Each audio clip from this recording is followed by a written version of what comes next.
Hello, my name is John-Fidel, and thank you for watching the Boys Don't Knit Knitting Podcast.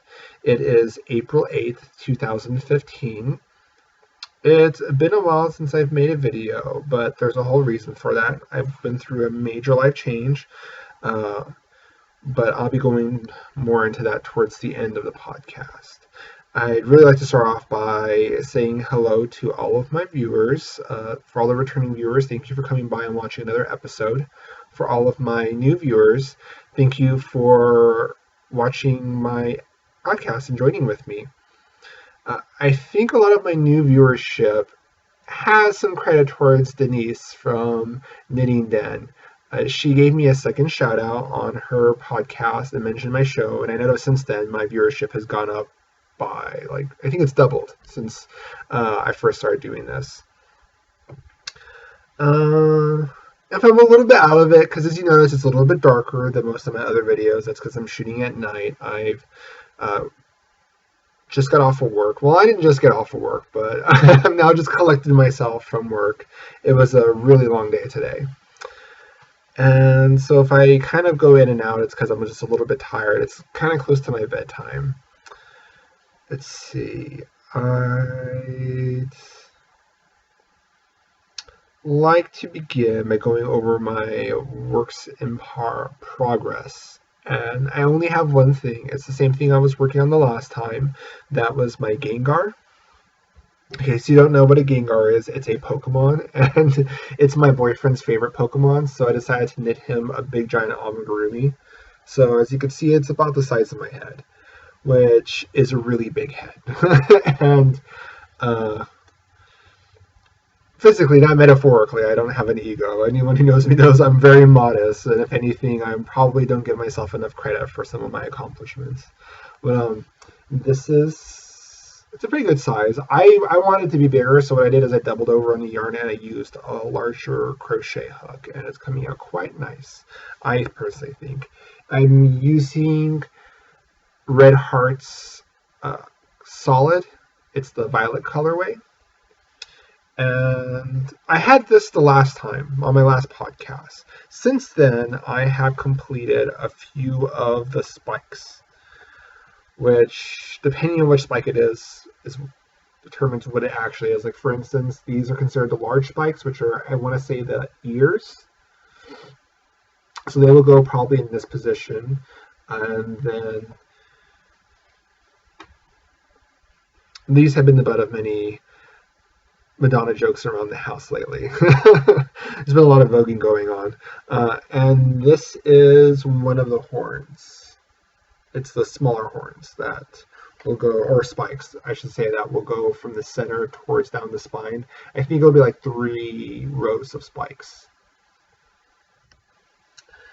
And that's pretty much it for Gengar. I've been working on him here and there on my breaks.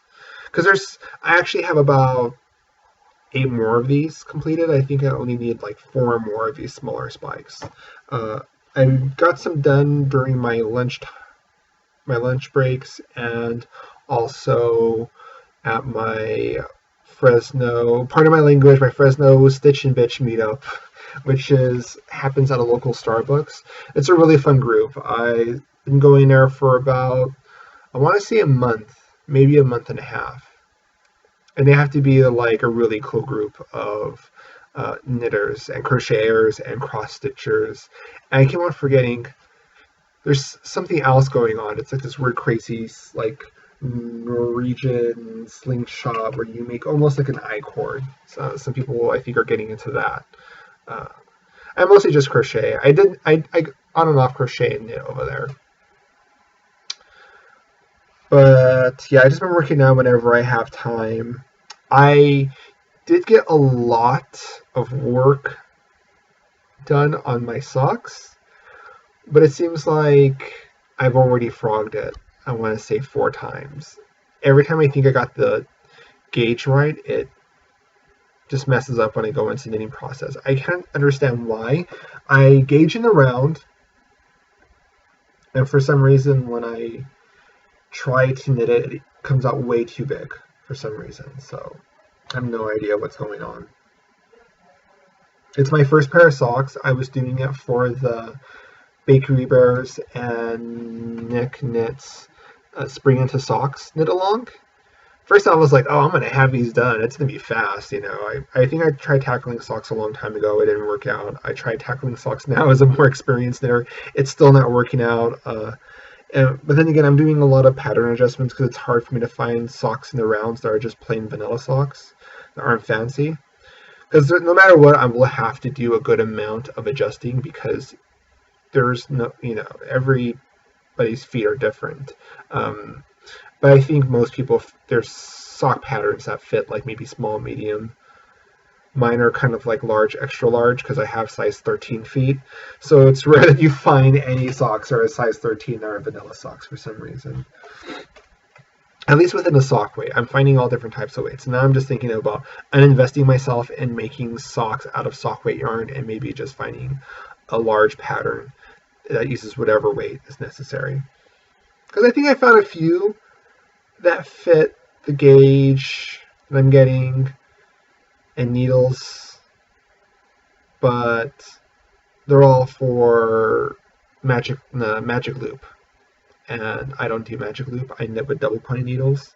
I might be able just to do the magic loop now that I have a full-time job and I can afford some nice circular needles, but we'll see. Oh, here's a picture of the socks. As you can see, that's generally how they start looking, but it's either the first time the cuff was too big, but then I frogged it and redid it. Then the cuff felt okay, but then the stockinette was too big. And then I kind of shrunk everything, and it fit generally well, but then the cast on wasn't stretchy enough. Because I reduced a few more socks. I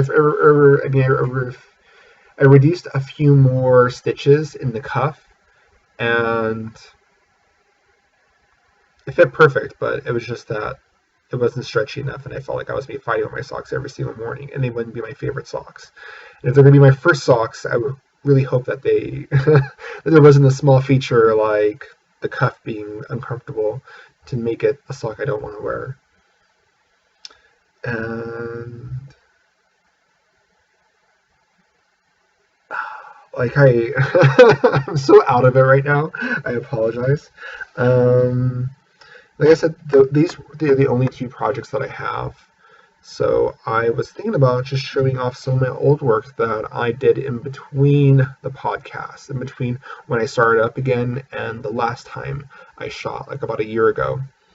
And some of the things I've been working on, was getting rid of a lot of my stash. And one of the yarns I had a ton of was the Patton's Shetland Chunky Tweed in the deep red colorway. I had it in the deep red and the blue colorway, so I made a whole bunch of these hats. It's the Jason Tweed hat by Melissa Thompson. It's a really cool hat. I think it's just a really big rib that just goes into knit stitches on the top. It just becomes all stockinette on top. And it's a really basic hat. It worked really fast, and all the guys I know really like it, so I just made a whole bunch of these hats and gave them out to all my guy friends, and they really liked it a lot. Let me just get a closer view of it. Color's not that great, but on camera, but it's a really pretty hat. The blue is the exact same thing except just in a dark blue color. Another previous work of mine that I never shared on my podcast are these amigurumis. These are the octopi, the kiwi octopi. I'm not sure how to pronounce it. My boyfriend can pronounce it like straight on. It's like kawi octopi. I don't know. It's like a Japanese word. I think it means cute or something. But this is what it looks like. He's a really cute little guy, and I deeply enjoyed making him. He went by really fast. I was making a few of these on my lunch when I worked at Target. And that's the Kiwi Octopi by Charlotte W. I made this out of the Simply Soft Solid Autumn colorway, Autumn Red. It was a lot of fun.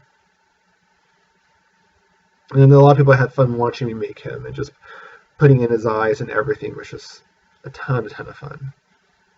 And I just really love the way that the little like tentacles look like they're all curled up. So I have two made. I did one out of cotton, I forgot what the cotton brand was, cotton yarn. I made it out of a pink color, but it didn't come out looking too great. I don't know, there's just something I wasn't reading up. I just didn't think it was that cute, and it was matte. I kind of like the octopus and the more of the shinier that you get from acrylic.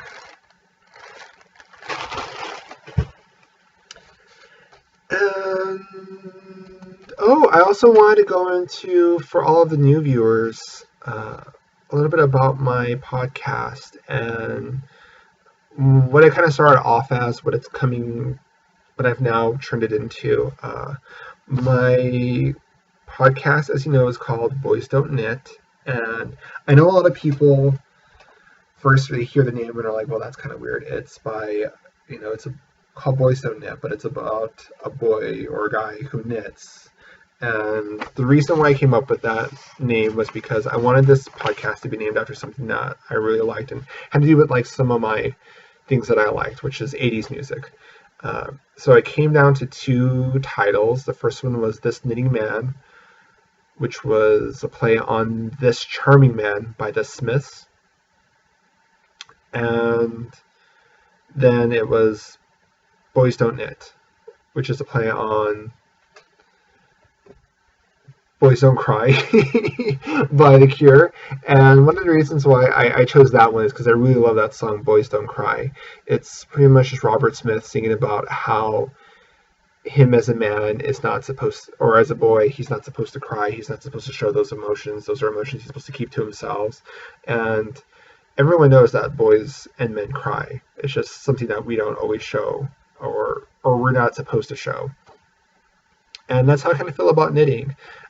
Anybody who knits knows that there are tons of boy knitters out there and men knitters, but to the general public, it's not seen that way, and it's seen as something that's mostly exclusively to men and women. And if a guy's knits, then that's just something to gawk at and awe at.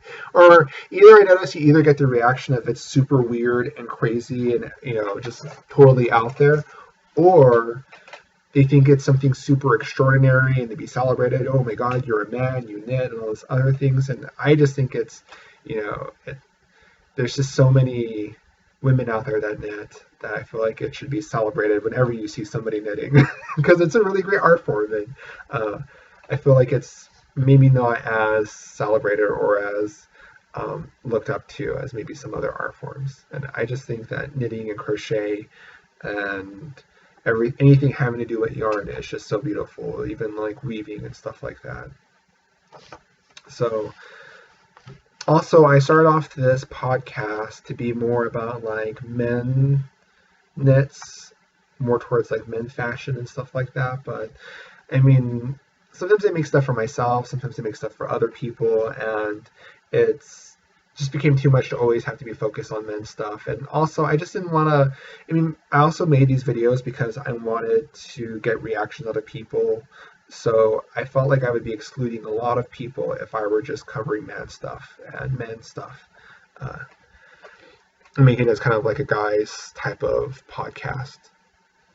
Anyone who knows me too, I'm not like a super huge macho, like, we do guy stuff. I mean, I knit, I crochet, I do cake decorating, I do cars. I'm not very much into sports.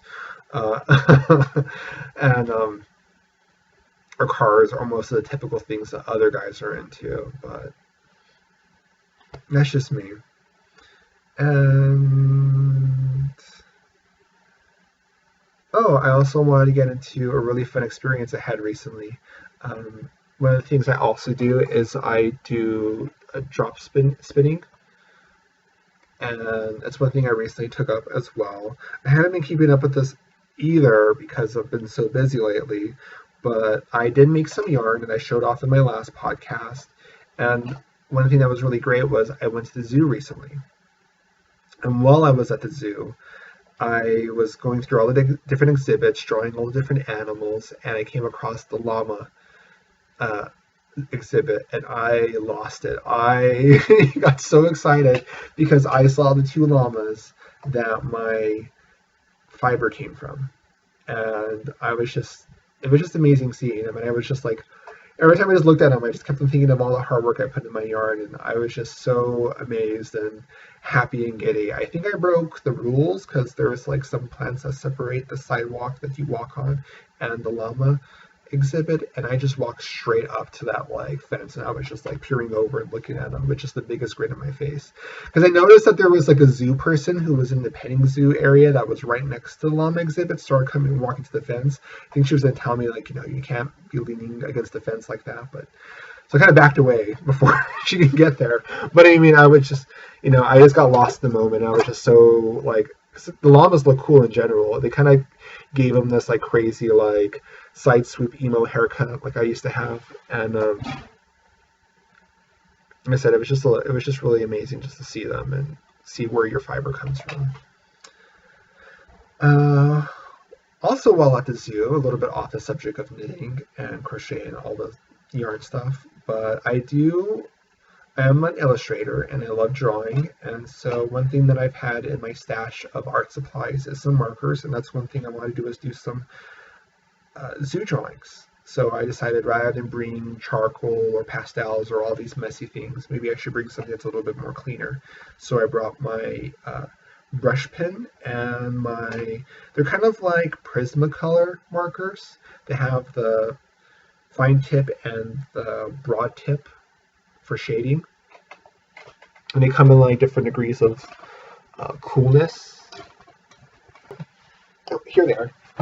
So my zoo drawings. I'll start off with my first one, which isn't the greatest, but it's not the worst out of the bunch. So this was my first drawing.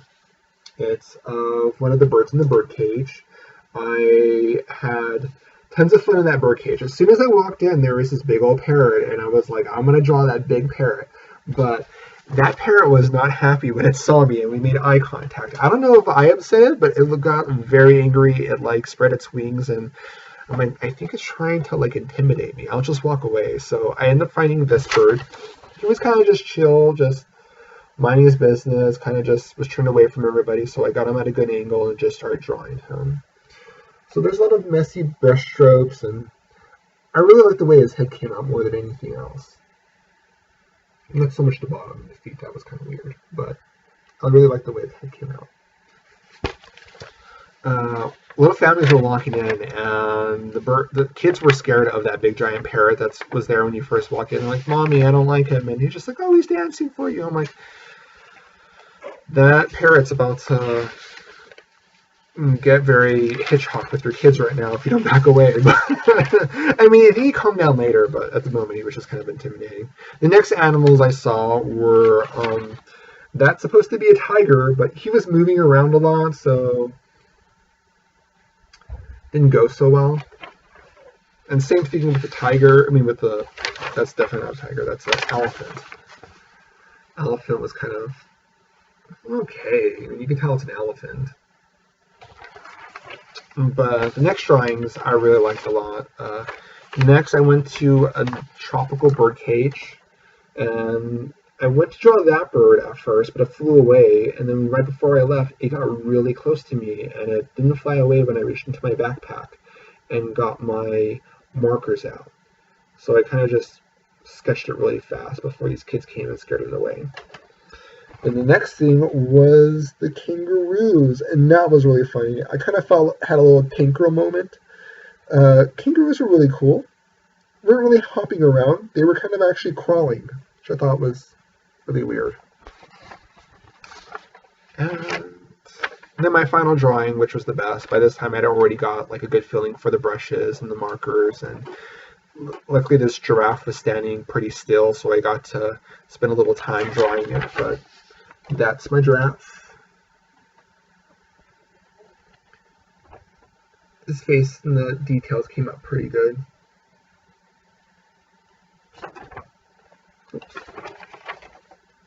Yeah, I had a lot of fun drawing this guy, so this is my favorite drawing, and my mom liked it a lot, so I'll definitely be keeping this one. Maybe the kangaroo. Now that's my trip to the zoo. I will be making another trip, possibly on Saturday, depending on how I feel. I'm kind of coming down with something. I think it's just my allergies, and they're just so severe right now. But it just, depending on how I feel, I may go to the doctor in the morning, Saturday morning. If not, then I'll be going to the zoo. But they're having the Fresno Weavers and Spinners Guild is getting together at the zoo. So I'm really looking forward to that because I'll be able to catch up on some spinning and getting to chat and talk. And it's always fun with the Fresno Weavers and Spinners. It's a really great group of ladies that gets together. So,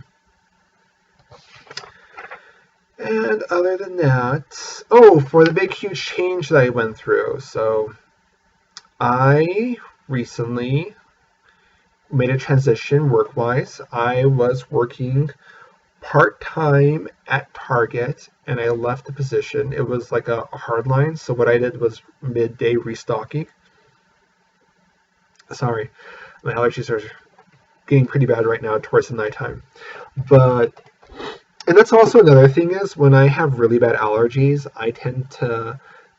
I get my old speech impairment back, I've been noticing, as I recorded the video. This is my first time recording this video. I've recorded it for the past 2 or 3 nights, but my allergies were so severe that I wasn't enunciating any of my words or certain letters. As a kid, I had a hard time enunciating letters, and I think that had to do partially with my allergies.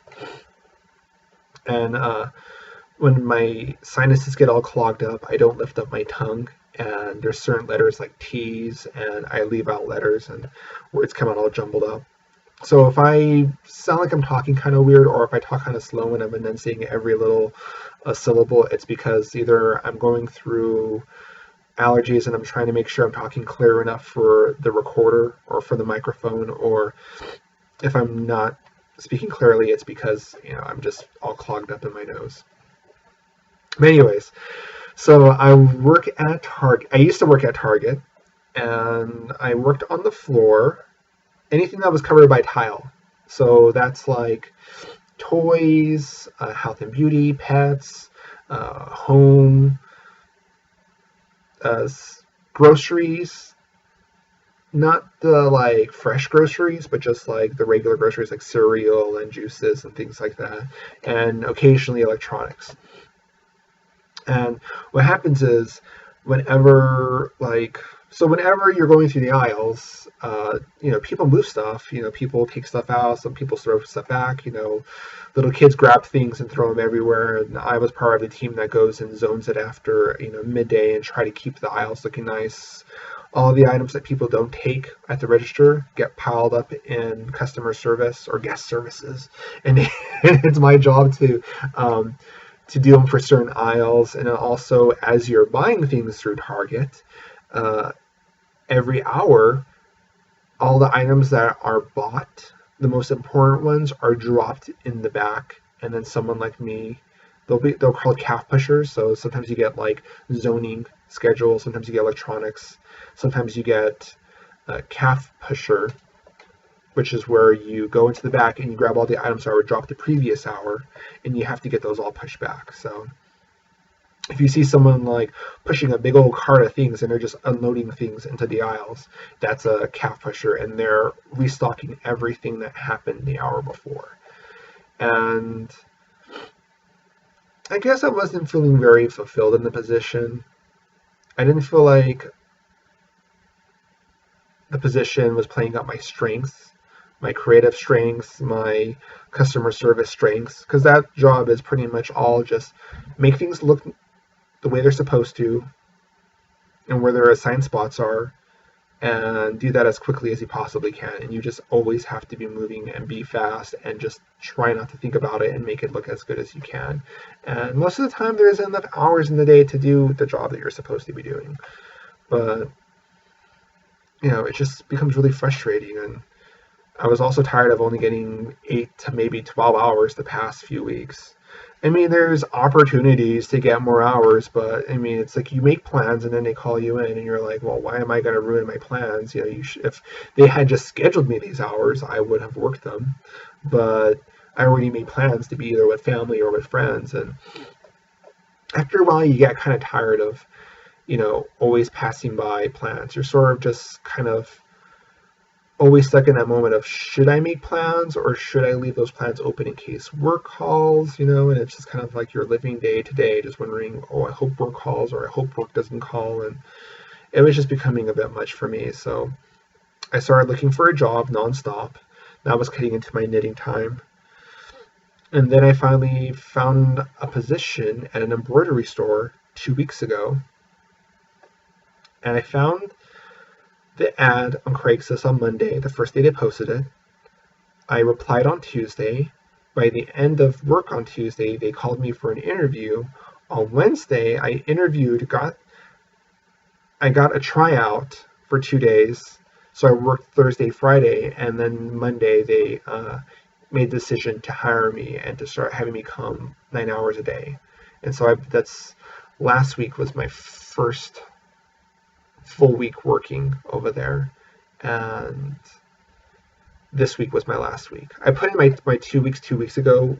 As soon as they told me they were just trying me out, I was like, I'm going on a limb here. I'm just going to give my 2 weeks and just give myself that extra push to make me try harder at this new job. And I love it. I love this job. I love this job so much. I do sewing. I make my own bags. That's a bit fun.